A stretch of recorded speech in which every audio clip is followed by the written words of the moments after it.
हमारी सांस्कृतिक विविधता को हमारे युगों युगों से चले आ रही हमारी क्षेत्रीयता, हमारी अलग अलग भाषाएं, अलग अलग परंपराएं, अलग अलग जो भारतीय संस्कृति के जो गौरव बिंदु हैं उसको उसमें संघर्ष के बीज बो करके, युद्धों के, घृणा के, नफरत के, भेदभाव, पक्षपात के बीज डाल करके कि ऐसा होता था, ऐसा होता था, ऐसा होता था, और सारे देश को आपस में लड़वा दिया।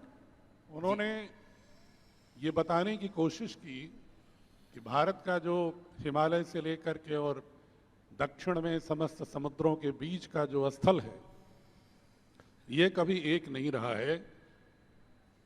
आप सभी जानते हैं, historians, archaeologist, anthropologist, geneticist, epigraphist, linguist, इन सभी के आधारों पर इतिहास के प्री हिस्ट्री या इतिहास की संरचना की जाती। उन्होंने कोशिश किया ऐसा एक समूह खड़ा करने की इन डोमेन के विद्वानों की कि जो एक ऐसी नैरेटिव गढ़ें कि भारत में जो भी लोग रहे हैं वो अलग अलग प्रजातियों के हैं। जैसे उन्होंने कहा कि 65,000 साल पहले इथोपिया से, अफ्रीका से फर्स्ट इंडियन आए। इसके बाद 11,900 साल पहले ईरान के जगरूस ग्रॉस जो एग्रीकल्चरिस्ट थे, खेतिहर थे, वो आए, जो हड़प्पन संस्कृति का विकास किए फर्स्ट इंडियन के साथ मिलकर। फिर उन्होंने कहा 2000 से 1000 बीसी, ईसा से 2000 साल पहले स्टेपी रीजन से फिर एक इंडो यूरोपियन लैंग्वेज की एक समुदाय आता है जो हड़प्पन संस्कृति को नष्ट करते हुए इंडो गैंगेटिक प्लेन में अपना साम्राज्य स्थापित करता है। और उनका कहना है कि भारत को हमने जब व्याख्या करते हैं उनके इतिहासकारों के अनुसार, तो हम ये पाते हैं कि आर्यन, हड़प्पा संस्कृति परस्पर विरोधी संस्कृति थी। द्रविडियन और नॉर्थ इंडिया, साउथ इंडिया का ASI और ANI, archaeological, anthropological north Indian, anthropological south Indian कह के उन्होंने पहली फॉल्ट लाइन दरार पैदा की। दूसरी दरार पैदा किया उन्होंने ट्राइबल्स को अदर्स कहकर कि एबोरिजिनल जो है, ये फर्स्ट इंडियन जो है, ये आर्यों के कोई हिस्से ही नहीं है, वी एंड अदर्स का कॉन्सेप्ट लाया। और वर्ण व्यवस्था जो हमारी कर्म आधार पर थी, विकृति के आधार पर जातियों की ओर जो परिवर्तित हो रही थी, उसको उन्होंने हमारे दर्शन का हिस्सा बता दिया। ये तो दर्शन के मूल में ही है इनके। उसी तरह से बुद्धिज्म, जैनिज्म, हिंदुइज्म, अलग अलग नाम दे करके उन्होंने हमारा विभाजन किया, भाषाओं पर विभाजन किया।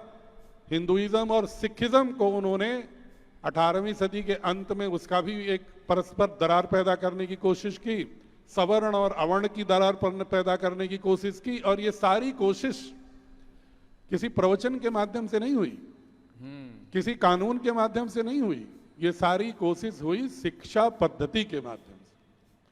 अब इन सारे विषयों को, जो विष हैं, पॉइजन्स हैं, इनको चिन्हित करते हुए आवश्यकता थी स्वतंत्रता के बाद ऐसी शिक्षा पद्धति को विकसित करने की जो इसका समाधान करती। लेकिन दुर्भाग्य से तमाम विद्वानों के सुझाव के बाद भी हमने जो भी परिवर्तन किए वो कोई आमूल चूल परिवर्तन नहीं किए, सिर्फ उसमें पैबंद लगाए। एक छोटा सा इतिहास का मैं आपको जेनेटिक्स की बात करूं, जो जेनेटिक्स के विद्वान हैं, वो कितना मजाक बनाते हैं भारत की जनसंख्या का, हमारी एकता को खंडित करने का, जबकि वो खुद कहते हैं कि माइटोकॉन्ड्रिया, जो सेल का एक माइटोकॉन्ड्रिया है, DNA बेस्ड जो एनालिसिस करते हैं, कहते हैं माइटोकॉन्ड्रिया के आधार पर भारत की 90% जनसंख्या एक है। लेकिन अब उनको था कि हमें भेद पैदा करना है, तो उसमें एक नई थ्योरी ला दी है कि वाई क्रोमोसोम का जब अध्ययन करते हैं ईरान और स्टेपी रीजन और आर्यंस के बीच में, तो हमें ऐसा लगता है कि 40% से ज्यादा लोग वाई क्रोमोसोम के समान नहीं हैं। ये बिल्कुल वाहियात, बिल्कुल बेकार के तर्क, जिससे कि लगे कि बड़ा वैज्ञानिक तर्क है और लोगों को बड़ा कन्विंसिंग लगे, और हमारे बीच में दरार पैदा करने की एक विष पैदा कर दिया उन्होंने। इन सारे विषयों का समाधान हम भारतीय शिक्षा बोर्ड में करने जा रहे हैं।